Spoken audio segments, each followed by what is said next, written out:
The possibility of a united opposition in Singapore remains a real challenge in practice, according to Workers' Party Chief Pritam Singh. In a Facebook post on Wednesday, Mr. Singh noted that different parties and individuals have different philosophies ideologically and in how they engage with issues at the end of the day. He also shared an article about a disagreement between Senior Minister of State for Transport, Lam Pin Min, and People's Power Party Chief Goh Ming Seng over e-scooter riders.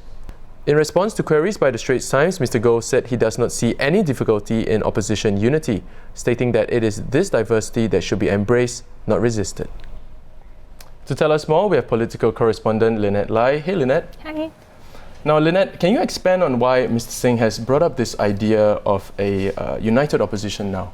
Well, so I think the backstory is earlier this week, Dr. Lam Pin Min, who was MP for Sengkang West, was talking to personal mobility device riders about the ban, and also present was People's Power Party Chief Goh Ming Seng.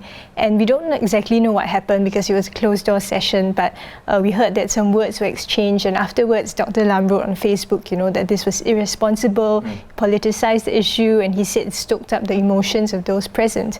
So, Mr. Singh shared a post about this event and, had some words about how difficult it is to have a united opposition. And it seems there that he was drawing a line between the WP's methods and the methods of, politicians like Mr. Goh. Right. Now, you talked about, different philosophies. Now, Mr. Singh says that, the opposition parties differ too greatly, whereas Mr. Goh says that he believes that differences can be tolerated and that all roads lead to Rome. Oh, but well, you see, you have to keep in mind that the destination for different parties may not be Rome.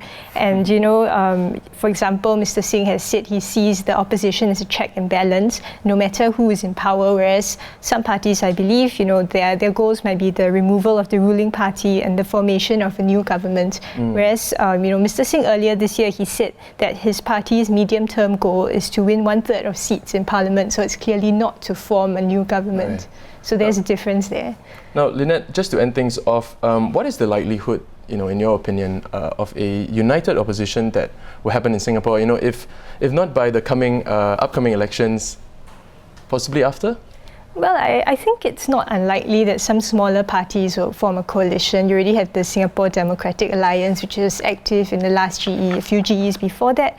But if you're talking about a completely united opposition, I think that's unlikely, and honestly I think it's a good thing because you have different leadership styles, you have different methods, different aims, and you look at, for example, the Singapore Democratic Party and the WP. SDP is much more confrontational, WP is more moderate, in the middle of the road, and they have been termed PAP light for a reason by many observers. And I don't think these two styles mesh, and I don't think it's a good thing that they do. I think it's good that we have this diversity. It's a good thing that they stay separate. Yeah.